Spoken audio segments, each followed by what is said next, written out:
নমস্কাৰ আজিৰ পৰা আমি ক্লাছ 10ৰ ম্যাথমেটিক্সৰ ক্লাছটো আৰম্ভ কৰিম সো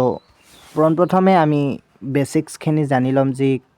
কি লাগিব আমাৰ আগৰ ক্লাছবোৰৰ বাবে বা চেপ্টাৰবোৰৰ বাবে তো আজি আমি ডিসকাস কৰিম অনলি ফৰ বেসিক্স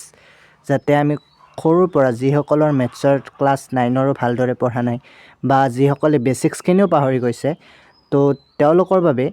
আমি একদম লো লেভেলৰ পৰা অথম বটম লেভেলৰ পৰা আমি হাই লেভেললৈ যাম গতিকে প্ৰথম ক্লাছ থাকিব যি আমাৰ বেসিক্সখিনি আমি জানি লম যে কি আমি বেসিক্স ভালদৰে জানিব লাগিব আশা কৰোঁ ভিডিঅ'টো আপোনালোকে ভাল পাব আৰু যদি ভাল পায় লাইক কমেন্ট শেয়াৰ আৰু সাবস্ক্ৰাইব কৰি দিব তো লেটস ষ্টাৰ্ট ইট সো প্ৰথমে আমি ক্লাছ আগতে পঢ়ি আহিছিলোঁ যে আমি প্ৰথমে জানিব লাগিব মৌলিক সংখ্যা সো মৌলিক সংখ্যাবোৰ বহুত ইম্পৰ্টেন্ট হয় সো মৌলিক সংখ্যাটো জানা বহুত উচিত যে মৌলিক সংখ্যা কি মৌলিক সংখ্যা হৈছে যিবোৰ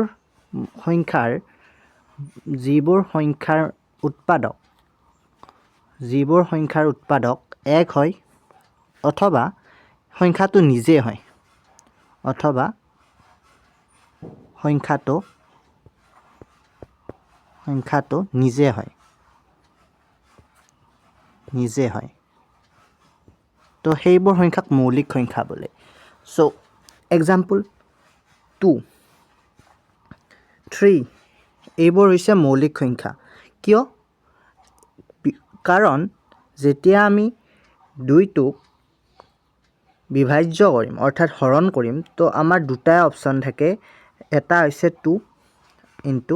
1 তাতপৰ কোনো বেলেগ অপচন আমাৰ নাথাকে অৰ্থাৎ ইয়াৰ উৎপাদক কি 1 আৰু 2 এই দুটাত বাহিৰে তাৰ বেলেগ কোনো উৎপাদক পোৱা নাযায় ঠিক তেনেকৈ 3 ৰো 3 * 1 এই দুটাত বাহিৰে তাতো বেলেগ অপচন নাথাকে ফৰ এক্সাম্পল 5 ৰো আপোনাৰ চাব পাৰা যেন 5 * 1 ত বাহিৰে আমাৰ কোনো বেলেগ অপচন নাথাকে ঠিক হেনেকৈ 7 11 13 etc তো এইবোৰ আছে মৌলিক সংখ্যা তো মৌলিক সংখ্যা আমি কি বুজিলো যে যিবোৰ সংখ্যাৰ উৎপাদক 1 নাইবা সংখ্যাটো নিজে হ'ব লাগিব তাতপৰ বেলেগ হ'ব নোৱাৰে ফৰ এক্সাম্পল 4 টো হ'ব নোৱাৰে কিয়নো যদি 4 টোক আমি হৰণ কৰো তেতিয়া আমি দুটা পাম এটা হৈছে 4 * 1 and other is 2 * 2 so 4 টোত আমি কি পাম যেন এটা পাম 4 *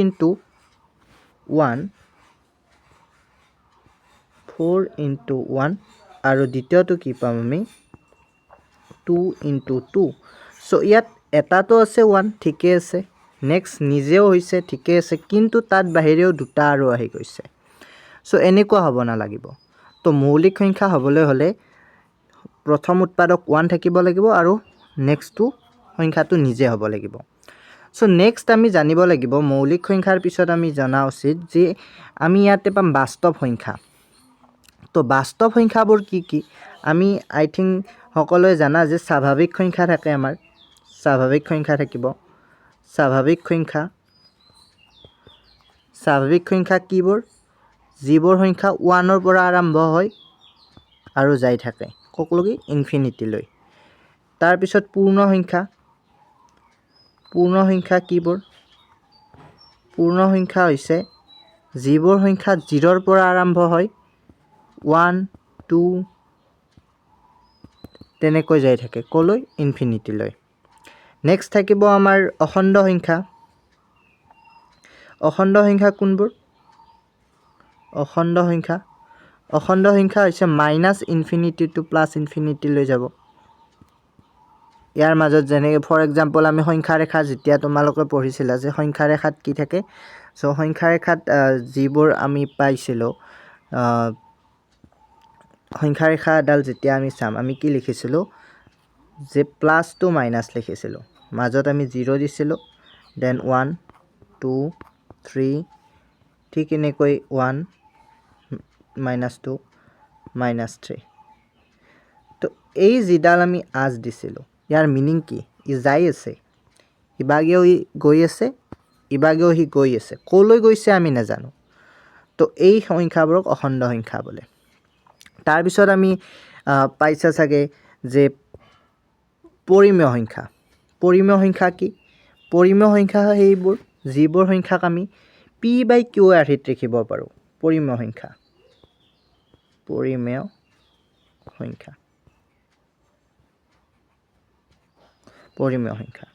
কি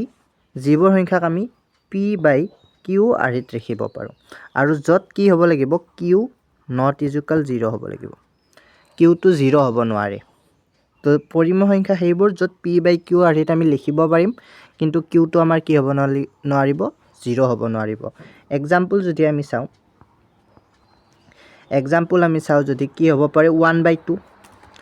ঠিকে আছে p আছে আমাৰ 1 q টো 0 নহয় এই এটা 3/2 5/7 এক্সাম্পল ইয়াৰ মিনিং কি যে এই সকলোবোৰ একোটা ভগ্নাংশ এটা ভগ্নাংশৰো আমাৰ ভাগ আছে কিছুমান যেনেকুৱা পৰিমেয় প্ৰকৃত ভগ্নাংশ অপ্ৰকৃত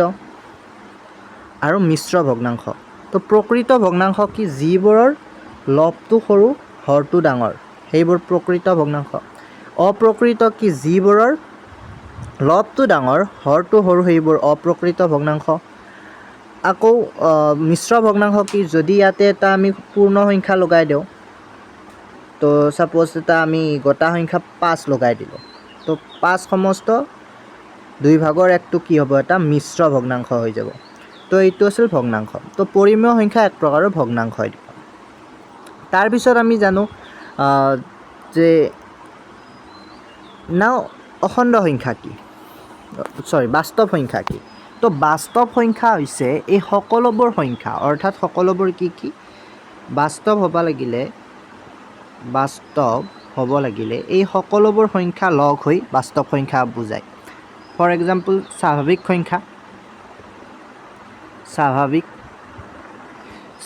সংখ্যাও এটা বাস্তৱ সংখ্যা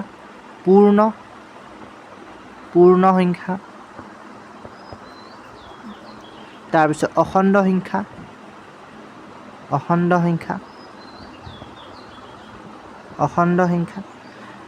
তাৰপিছত পৰিমেয় সংখ্যা সো এই সকলোবোৰক একেলগে বাস্তৱ সংখ্যা বুলি বুজায় তাৰমানে এই সকলোবোৰ সংখ্যাৰ এটা স্পেচিয়েলি কেটেগৰী আছিল ডেটছ হোৱাই আমি সেইবোৰক এটা স্পেচিয়েল নামেৰে জানিছিলোঁ ফৰ এক্সাম্পল স্বাভাৱিক সংখ্যা আমি কিহৰ পৰা ষ্টাৰ্ট হৈছিল 1ৰ পৰা পূৰ্ণ সংখ্যা 0ৰ পৰা ষ্টাৰ্ট হৈছিল আৰু অখণ্ড সংখ্যা কি আছিল যি ই মাইনাছৰ পৰা প্লাছলৈ গৈছিল সো এইটো আছিল অখণ্ড সংখ্যা পৰিমেয় সংখ্যা কি আছিল ইয়াক ভগ্নাংশ অৰ্থাৎ p/q আৰ্হিত লিখিব পাৰিছিলোঁ য'ত q 0 হ'ব নোৱাৰে এই সকলোবোৰ ক্ৰাইটেৰিয়া বা এই সকলোবোৰ সংখ্যা একেলগ কৰি আমি কম বাস্তৱ সংখ্যা তাৰমানে বাস্তৱ সংখ্যা অখণ্ড সংখ্যাকো বুজায় স্বাভাৱিকো বুজাব পূৰ্ণকো বুজাব আৰু পৰিমেয়কো বুজাব তো এইখিনি আছিল আমাৰ স্বাভাৱিক সংখ্যা তো ইয়াৰে পিছত তোমালোকে কিছুমান আকৌ পঢ়িছিলা যে আমি কিছুমান পাইছিলোঁ যেনেকুৱা এতিয়া পৰিমেয় সংখ্যাৰ মাজত দুটা সংখ্যাৰ মাজত থকা আন পৰিমেয় সংখ্যাবোৰ কেনেকৈ ওলাম ক্লাছ 9ত সেইবোৰৰ বিষয়ে পঢ়িছিলা সো কি আছিল যদি আমি লওঁ যেন হাফ আৰু এটা 3/2 ফৰ এক্সাম্পল 3/5 আমি এইটো ল'লোঁ তো এই দুটাৰ মাজত কিমানটানো পৰিমেয় সংখ্যা আছে মই উলিয়াব লাগে সো কি কৰিছিলোঁ আমি সো পোনপ্ৰথমে আমি সেই 10টা সংখ্যা লৈছিলোঁ যে হাফ আৰু 3/5 সো হাফ আৰু 3/5ৰ কি কৰিছিলোঁ পোনপ্ৰথমে আমি হৰবোৰ একে কৰি লৈছিলোঁ হৰবোৰ একে কৰাৰ একদম সহজ উপায় কি ইয়াৰে হৰেদি ইয়াৰ লব আৰু হৰক পূৰণ কৰি দিয়া আৰু ইয়াৰে হৰেদি ইয়াৰ লব আৰু হৰক পূৰণ কৰি দিয়া একেবাৰে সহজ উপায় সো কি হ'ব 1 * 5 আৰু 2 * 5 আৰু ইয়াতে কি পাম 3 * 2 5 * 2 তো কিমান পাম 5 10 6 10 চ' মোৰ হৰ দুটা কি দেখিলোঁ ইকুৱেল হৈ গ'ল এতিয়া তোমাক কোৱা থাকিব যে কিমানটা পৰিমেয় সংখ্যা উলিয়াব লাগে যে 4টা 5টা যে যিমানটা থাকে তো তাত কি কৰিলে হ'ল যিমানটা উলিয়াব দিয়ে তাতকৈ 1 প্লাছ দি দিয়া এতিয়া 1 দিম 2 দিব নোৱাৰোঁ নেকি তো 2ও দিব পাৰোঁ 3ও দিব পাৰোঁ তাতকৈ 1তকৈ কম হ'ব নোৱাৰে কিন্তু 1তকৈ বেছি হ'লেও কথা নাই চ' মই ফৰ এক্সাম্পল 1 ল'লোঁ চ' কিমান হ'ব 6 তো এতিয়া এই 6টো দি ইয়াতেও লব আৰু হৰক পূৰণ কৰি দিয়া আৰু এইটোৰো লব আৰু হৰক পূৰণ কৰি দিয়া 6 6 6 6 তো এতিয়া দেখিবা এই দুটা ভগ্নাংশৰে হৰ দুটা ইকুৱেল হ'ব 30/60 আৰু এটা কি পাম ইয়াত 60 চ' ইয়াতে এতিয়া আমি আমাক লাগিছিল 5টা তো 31/60 32/60 33/60 34/60 35/60 তো এই 5টা আমি পাম আমাৰ এই দুটা ভগ্নাংশৰ মাজত থকা পৰিমেয় সংখ্যা তো এইখিনি আছিল দুটা সংখ্যাৰ মাজত উলিয়াব খোজা পৰিমেয় সংখ্যা তো এইখিনি আমি প্ৰথমতে পাম নেক্সট আছিল আমি বৰ্গ সংখ্যা আমি পঢ়িছিলোঁ আগতে বৰ্গ সংখ্যা কি ঘন সংখ্যা কি বৰ্গ সংখ্যা কি কয় সাপোজ 4 তো 4টোক আমি কি ক'ম বৰ্গ সংখ্যা ক'ম কেতিয়া যদি একে দুটা সংখ্যা একে দুটা ফৰ এক্সাম্পল 4ৰ কাৰণে কি 2 × 2 একে দুটা সংখ্যাৰ পূৰণফল যদি এটা সংখ্যা পাওঁ তো সেইটোক বৰ্গ সংখ্যা বুলি কয় এইটো কি ক'ম বৰ্গ সংখ্যা আৰু এই সংখ্যাক কি বুলি ক'ম বৰ্গমূল ঠিক তেনেকৈ যদি মই তিনিটা সংখ্যা অৰ্থাৎ যিকোনো এটা সংখ্যা তিনিবাৰ পূৰণ কৰিলে যিটো সংখ্যা পাম তাক ক'ম ঘন সংখ্যা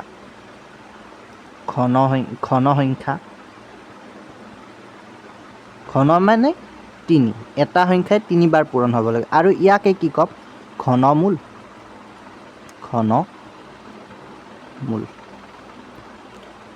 চ' এই বস্তুখিনি আমি পালোঁ চ' বৰ্গমূল মিন্স কি যি এটাই একে দুটা সংখ্যাৰে পূৰণফল যিটো পাম সেইটোক আমি ক'ম বৰ্গ সংখ্যা আৰু সেই যি একে দুটা সংখ্যা তাৰে এটা ক'ম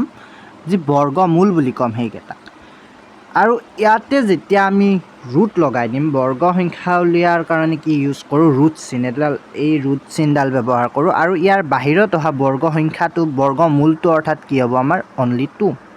অৰ্থাৎ এনেকৈ আমি বুজি পাব পাৰিম যে এই দুটা আমি এটা জোৰ বনাই ল'ম আৰু ৰুটৰ বাহিৰত সেই এটা জোৰটোৰ এটা সংখ্যাহে আহিব যেনেকৈ 9ত তোমালোকে অলৰেডি পঢ়ি আহিছা এইবোৰ ঠিক তেনেকৈ ইয়াতেও এটা থাকিব ৰুটডাল দিম খালি এইটো ঘন হৈছে যিহেতু ইয়াত আগত এটা 3 লগাই দিম তো 3 এটা লগাই দিম তো এইটো হৈছে ঘনৰ চিন আৰু ইয়াতো সিমিলাৰলি আমি গ্ৰুপিং কৰিম 3টাৰ পৰা এটা উলিয়াই আনিম তো এইটো হৈছে আমাৰ ঘনমূল এইটো আমাৰ বৰ্গমূল চ' এনেকুৱা আমি সংখ্যা আমি এই ক্লাছটোৰ আগত পঢ়িম চ' আজিৰ বাবে এইখিনিতে মই ষ্টপ কৰিম আৰু আমাৰ নেক্সট ভিডিঅ'বোৰত আমি R1 R2 R3 এই সকলোবোৰ ডিটেইলছ বাই ডিটেইলছ আমি ডিছকাছ কৰিম তো আশা কৰোঁ এই চেনেলটোৰ লগত সকলোৱে থাকিব আৰু ভিডিঅ'টো ভাল লাগিলে লাইক কমেণ্ট শ্বেয়াৰ কৰি দিব আৰু নেক্সট ভিডিঅ'টো কিহৰ ওপৰত লাগে সেইটো মোক জনালে হ'ল থেংক ইউ